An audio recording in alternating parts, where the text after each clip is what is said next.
Alright, welcome back to another video. If you don't know, my name's Trayton. This is my 2005 Mustang GT. I apologize, I know it's been a little while since I've made a video. I want to start by saying I appreciate anybody that has watched any of the last videos. I've been pretty shocked at how many times, like in person or on Facebook forums, people have been like, hey, I saw your car on YouTube, and so it's kind of encouraged me and motivate me to want to make some more. So what I plan on doing in this video is actually installing this AirRaid cold air intake.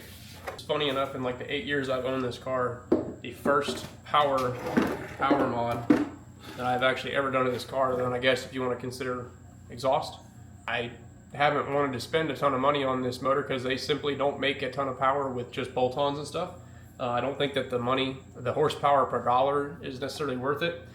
This is a like $400 intake if you go and buy it new. I didn't do that. I got this on Facebook Marketplace for 75 bucks. That's a low price! So I'd say that's worth it. The car is already tuned. I have a new tune file for this. It's just going to be a base tune file. So I'll have to data log it once I get it installed here, and then I'll record the data log and send it to my tuner, and he'll review everything and make changes as needed. So this might be a couple of days over time, just when I can get to it. So this install is going to be pretty straightforward. Just going to be a couple of these clamps, pull out your mass airflow sensor, some bolts to hold in the factory housing.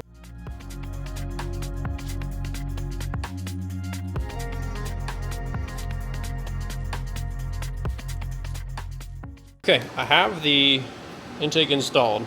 I'm a mechanic. Also, I will eventually be cleaning that. I just need to get the oil for it, but for now, it's not that bad. I know it's been cleaned recently by the previous person that had it, but yes, eventually that will be looking nice and red and pretty and all that good stuff. But besides the point. So everything's in there. This is all in there. Very secure, very strong. Sensors plugged back in. Now the snag that I ran into, so my breather tube here, where that breather tube goes into the intake, it is extended further out. So this no longer reaches there. I just had to do a little bit of research. And well, the kit usually new, if I bought this new, would come with a line to extend this. So I'm going to have to run up to a part store and grab some hose to be able to do that. So I'm going to pull this off. So apparently I can just kind of like cut this off, and then I can literally just go and get a line to just connect these two and still use these same fittings.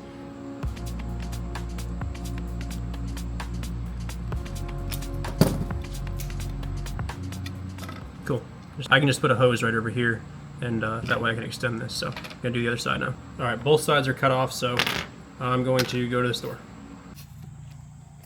Alright, I got the stuff, head to the store, check out my 4Runner. This is my daily driver. Love this thing, sometimes more than the Mustang. Check that. 112,000 miles, 99 4Runner, 4-wheel drive. I love this thing. So what all do I expect out of putting this intake on? I don't know. I'm not much. I'm hoping I'll be pleasantly surprised with at least making it feel like it's faster. A lot of times you see these videos say, hey, here's what you're gonna see in your gains over your stock intake. And every time those videos are there, it's a combination of a tune and the intake, because these intakes require a tune. At least this one does. Not all of them do, but this one requires tune, or else it's just gonna run terribly. So when you watch those videos of putting it on the dyno right after they install it, and they say, oh, it made 22 more horsepower at the wheels, I'm like, that's great, but was that the intake or was that the tune? I'm just hoping that I at least can feel some sort of a difference. Let's say I did pay the $400 and some, plus if I didn't have a tune already, like most people are gonna buy the tune and the intake at the same time, and a tuning device is $400, an intake is $400. If you get a custom tune, throw another X amount of dollars on top of that. So I mean, you could be $1,000 into 20 horsepower. Hey everybody, I'm Justin with AmericanMuscle.com, and today we're taking a closer look at and installing. Like I said, I'm doing this differently. I already have a tuner. I've had a tuner for a while that I got for a great deal a long time ago, and I bought the intake for 75 bucks. So I'm not that much into it. My retune only cost me 50 bucks from my tuner. So I'm not that much money into this, but if you're coming when you buy a bone stock car, and then you buy an intake, you buy a tune, you buy a tuner, you could be $1,000 into 20 something horsepower, which is why I've waited so long to do something like this, because it's not worth it for me. So I'm hoping that I can at least see some sort of a difference, feel a difference, I'm on power, baby. I'm on power, baby. I think the main thing I'm gonna is probably hear more intake noise, so that's kind of exciting. But I figure that's kind of why I'm making this video, is to give my perspective on it from someone who doesn't particularly care that much about power. I had a 5.0 for a couple of years and it was fun and I liked it, but I don't feel the need that I need that in this car. I don't need to be pushing, you know, spending tons of money for extra power. And not only that, I guess it'll look a little nicer under the hood. I've never been one to pop my hood because there was nothing to ever see. All right, just picked up the hose. So this should do the trick. Cost me a whole, like, what, $2.13. So really shelling out the big bucks for this install. All right, here we are back in business. This is on, plenty of room. Next step is to get the tune off of my laptop onto the tuner, and then off of the tuner and onto the car. So here we go. I got my tuner, same device. You can load any sort of a tune file onto this and put this right onto your car. So that's what I'm gonna be doing now. Is I have an email from my tuner, which is Lido. He is a remote tuner. Prior to this, I've sent him a list of all the modifications on the car. He takes that data and he creates a tune file for me.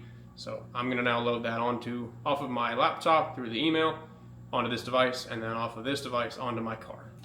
So I'm gonna go ahead and get that loaded into here. So load custom tune file, it's identifying device. Okay, so here's where I have to actually plug in my device. So I'm gonna do that now. All right, I've got, what is going on? All right, I brought out like 4 different cords because these old USB to US, like micro USB things, it's not focusing, but everything's USB-C now. So I have a bunch of these old cables. I don't know which ones work and which ones don't. So I gotta find one that works first to be able to get this thing to actually connect. Eventually. Cable number 5 now. Come on. Hey, we got it. Okay, I just got to browse. So browse, go to desktop, AirRaid base. Okay, so that's over here. Then I just have to, I guess, click it, and then I press the little arrow button and program. Programming custom tune. All right, it says complete. Should be on the device now. So now I'm just going to take the device, plug it into my car, and we'll get that all loaded up. All right, we're plugged up to the car now. It uses the OBD port. Same thing they use for your inspections, or if you need to check your check engine light. So it plugs into the same thing if you didn't know. So now it's pretty straightforward. You just have to kind of follow the instructions on the tuner. So I'm gonna hit program vehicle. Gives you this little notice. Ignore that. So then, like I said, you're just gonna follow the instructions. I need my keys. I'm program, continue, turn key on, continue. Okay. This is where I can choose from all the tunes that I've been loaded onto here. So we're gonna get all the way down to where the heck is my tune? I feel like it's this one called Tune 3, but I don't know, and I'm certainly not gonna guess. So we're gonna go back to the laptop and make sure I get this right. Okay, I got it this time. It was my own little mistake here. So you'll see when it's detecting the vehicle this time. Okay, so AirRaid base. So basically, when I was back on the computer, you can probably go back and see it, and you might have already seen it. There's a section where you can choose to rename it, like on here. So I had renamed like the file on my computer to AirRaid, but when you actually like load it onto the device, it still said like Tune 3 or base. I don't know what it said, something 3. And so I was actually able to go back in there and change the name of it. So when I look at it on here, it actually says AirRaid base. We do not care. So that's the one I'm choosing. Custom tune, AirRaid base. So we are currently in the tuning process. All right, turn key off. Keys off. Turn key on. Keys back on.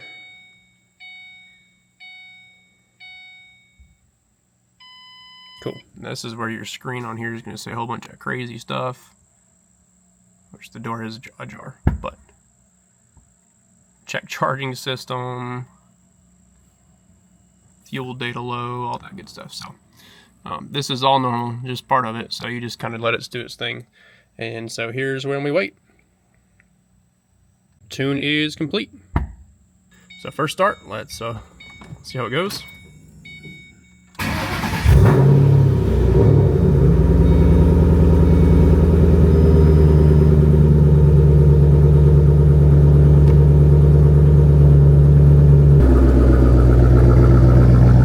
Would you look at that? Just look at that. So far, so good.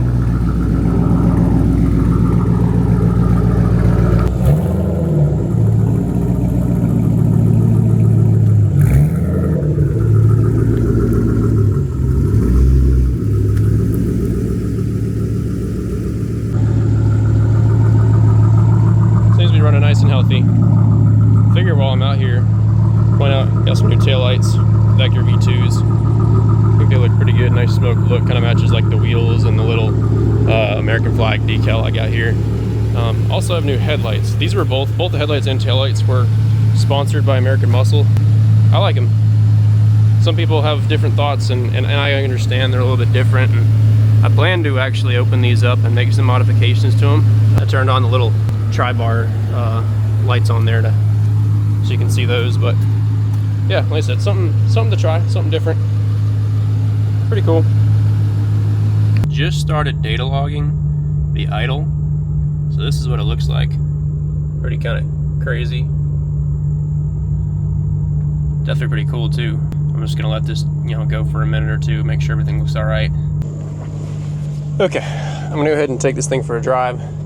I am currently data logging. You can't quite see it, but passenger seat laptop is sitting right there. All he wants from me is basically just a normal casual drive. So that's really all I'm gonna do. I'm not gonna be getting on it. Probably won't be able to notice any difference on this drive. So this is just part of the process.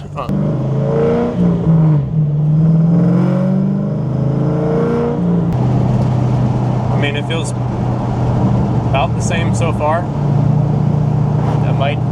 Throttle might seem a little more sensitive, but I don't know if that's just placebo. So I've been data logging for a good, I don't know, 7.5 minutes. Everything's driving normal, the same. Like I said, I'm not getting on it at all, just because it's just supposed to be a normal driving log. That'll probably be for the next time. I imagine he's going to request that once I send these files to him, he'll look them over, make some changes, send me another file. I'll load that on. And I'm thinking he'll probably have me do a few pulls, certain RPM to certain RPM, and he may look at those and just verify, hey, everything's okay, you're good to go, or send another revisions. That's kind of the benefit that you get with some of these, I don't know if you want to call them private tuners or more custom tuners, rather than your typical just out-of-the-box tune from places like Bama. You can have a full bolt-on car and you're just going to send them the list of that stuff. They're going to send you one file and call it a day. Having somebody that'll allow you to data log, I mean, a dyno tune would be even cooler because they can do it live right there. So definitely, if you're going to get a tune, I would recommend using a reputable person. Lido's good. Heard good things about Bren Speed. I mean, there's plenty of them out there to choose from. Lido's kind of, in my opinion, just one of the most well-known with this platform, and he definitely knows what he's doing. So that's who I've been happy with. A bunch of my friends have been happy with. Don't really know anybody that's really ever had issues with them that wasn't their own, user errors. But I'm pulling back in my driveway. I'll turn off the, end the data log, save it, and get everything sent over to them, and we'll pick up from there. And friendly reminder, change your oil. Has nothing to do with the intake of the tune, but just remember to change your oil. Okay, it has been a week since I last talked to the camera. Long story short, I sent my data logs to the tuner, and I didn't hear anything. Quite a while. I had some stuff that I actually needed to do on the car involving me needing to drive it throughout the week. So I kind of was just waiting, doing a little bit of digging through Facebook. I found that sounds like my tuner was having some family things going on. So there was a bit of a delay, and I wasn't sure how long it would be before I got a response from him. So, and I'm actually trying to go to Mustang Week for a couple of days here, which is coming up. And I needed to get the car ready, get a couple other things going. So I put the stock intake back on, put the normal tune back on, and lo and behold, I finished that. I walk inside my house after the install, and I get my email response from my tuner saying, all right, you're good to go ahead and do your second data log, which involves a pull from 2,000 to 6,000 RPM. I went back out, and I put the AirRaid intake back on, and I'm about to put the tune back on. I'm about to go data log, so I'm gonna get all that stuff set up, and then I'll start recording again when it's about time to do the pull, and we'll get some impressions of that. All right, so I'm already data logging right now. Coming up to the area where I'm gonna do my pull.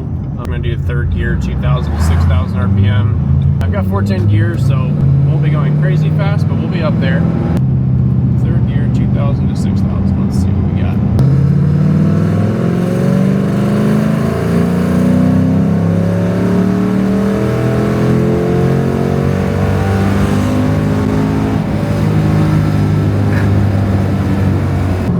Felt pretty good.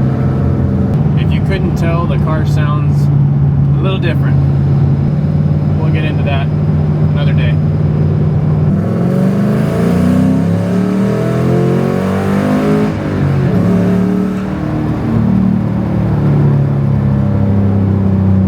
Tell you what, I can hear a difference in the, like, I can hear the intake noise for sure. The exhaust is different too.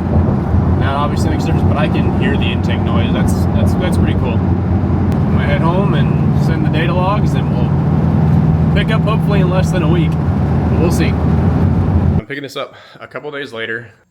Things have progressed and changed, not quite as I expected. So I sent my tuner the logs. He looked over everything. Everything looked good for the most part, he said, but he did find an issue. And the issue, simply put, and let me put this, I'm gonna put the email up on the screen that I got. Okay, so he sends this email, he sends me a new file, says use this from now on, but there's an issue. There's a chart here which is showing the yellow line is fuel pressure duty cycle. Essentially what's happening is my fuel pump is not supposedly keeping up, but it's not to the point where the car is running lean, which is obviously a very good thing. So, but he said it's something that I should check out. When I first bought this car back in 2017 or so, my fuel pump actually went out on me. Now, I was like 17 years old, had very little experience working on cars, had no clue what I was doing, so took it to a shop, had them replace it. They put one in, and it had issues. It was giving me errors, wasn't showing my fuel reading accurately, and so I took it back to them, and they put another one in there, and it was better, but it still, essentially every time that I got to half a tank of fuel, my gauge would just go all over the place. It would read empty, it would go back up to half, sometimes a quarter, 10 miles to empty, just go absolutely crazy. And there was actually even one time a while later that I was driving and I ran out of gas when I still had like 5 gallons of fuel left. It ain't got no gas in it. I just never really got around to doing anything about it because as long as I had more than a half a tank of gas, I was fine. What I've learned and what my tuner's filling me in on is that the fuel pump / sending unit, there's only one unit, and it's responsible for basically pulling fuel through a vacuum through the crossover tube, because of the drive shaft going down the center of the car, you've got a passenger side and a driver's side tank is split. So what we're assuming and thinking is that there's a line that's supposed to be attached to the fuel pump and the fuel sending unit that never got reattached when this shop replaced my fuel pump 7-8 years ago. I've just dealt with it this whole entire time like this. So now I get the joy of going and pulling out the fuel pump, which is back in here underneath there, which is behind my seats, which do not recline. So I can't get them to tilt forward. So I'm gonna have to pull my seat out. And then my seat delete back here is gonna have to come out as well. And that's why I gotta pull my seat out, is because I can't get that thing out because of my seats that are in here, which are fixed back. So other thing is this driver's seat, I'm pretty sure that bolt down in there might be cross-threaded. I don't know, but so I might be doing this to the passenger side. We're gonna see. So that's what I'm gonna do now. Hopefully the next clip you see is my seat out and rear seat delete out, and I will have access to the fuel pump. Okay, seat delete has been deleted. I went ahead and removed the covers. This is where we should find our issue. I'm really hoping. I pulled the other side off too, just for fun, just to see, make sure that the little plug was connected, which it is. So I got to disconnect this, pull this fuel line off. I've already disconnected my negative battery terminals because we are dealing with fuel, so I prefer not to explode today. And so yeah, I'm going to disconnect this, pull this off, remove this cover, and then I'm really hoping we'll see inside there and see a line that is not connected. That will make me very happy if that's what I see.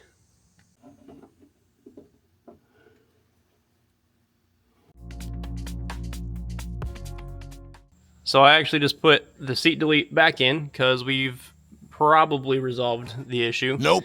It most likely, what happened was the float that was inside on the pump was stuck on the hose that goes from the passenger side to the driver's side. Nope. I think it's been cleared up. Nope. It's now reading accurately. I drained almost all of the fuel. There's like a quarter tank left, and it's telling me there's a quarter tank left.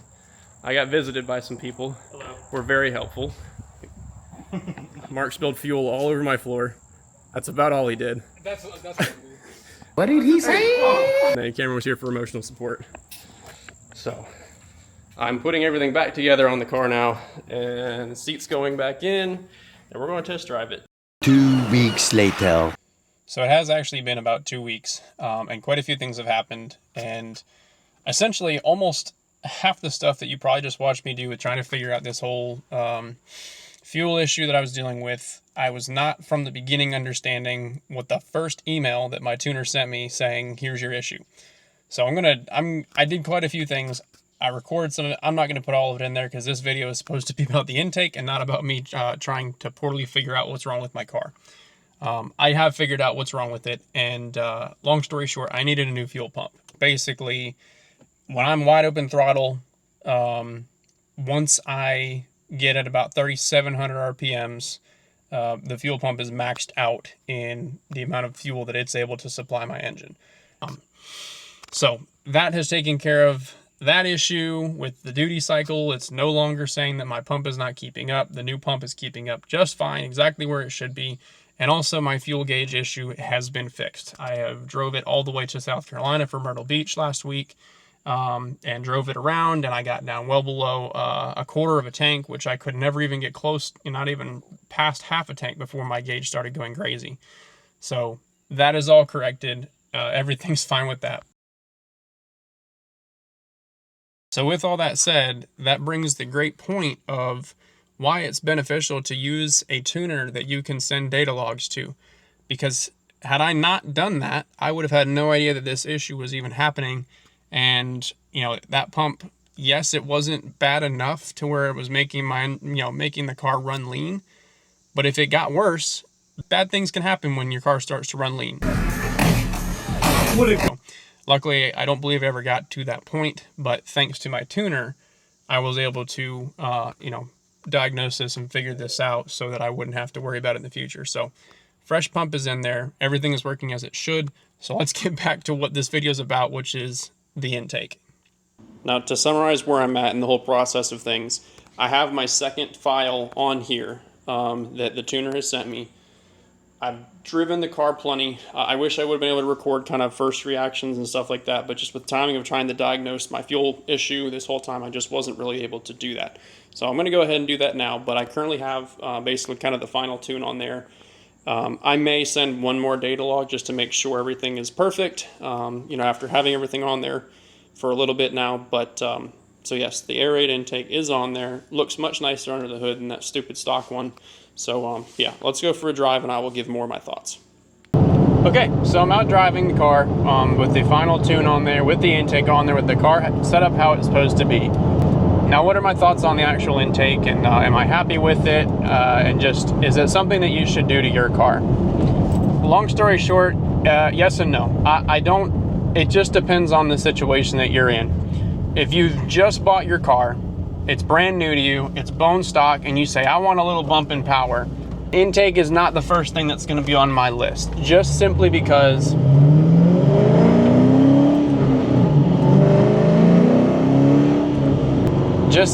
like I said from earlier in the video, I don't think that the horsepower per dollar is worth it if you're just trying to put an intake on there. I will say, in driving the car, it feels different. Is it night and day? Probably not.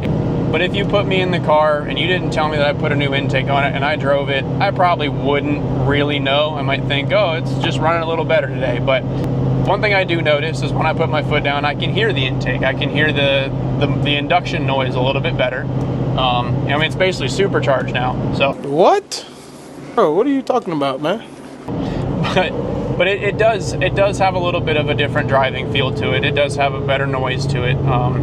But at the end of the day, it would not be worth it if you were going to buy everything brand new and pay full price for everything. And if you've watched the first video I made where I did an overview of my whole car, that's when I kind of said I made this car and I focused on everything but power up, and, until now. This is the first time I'm really actually doing things that just actually improve just straight horsepower, nothing else. I've done things like my drive shaft, lightweight wheels, better suspension for better handling to make the car just drive better overall. And I think that I've noticed a bigger difference in that. I've got different gearing in the car, the 410 gears, and that made a huge difference in how the car felt. If you can do it cheaper and you can find ways to do it similar to how I did it, then yeah, I think it's worth it. It looks a lot nicer under the hood, that's for sure too.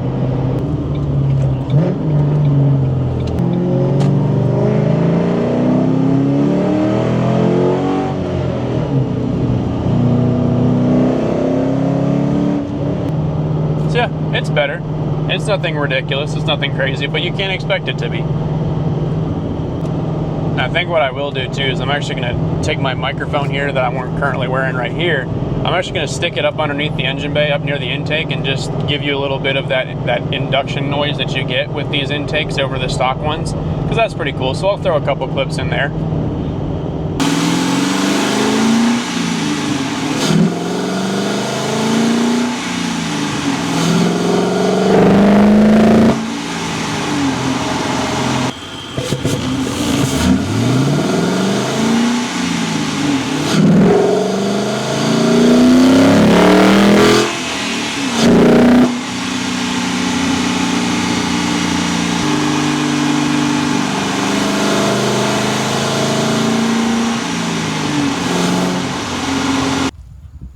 So I had the microphone sitting literally like right there, so that's where all that noise came from. Sorry I wasn't really able to get like too crazy on it. Kind of in a bit of a busier area, so I'm really not trying to, go too crazy. Car is a little bit noisy, so.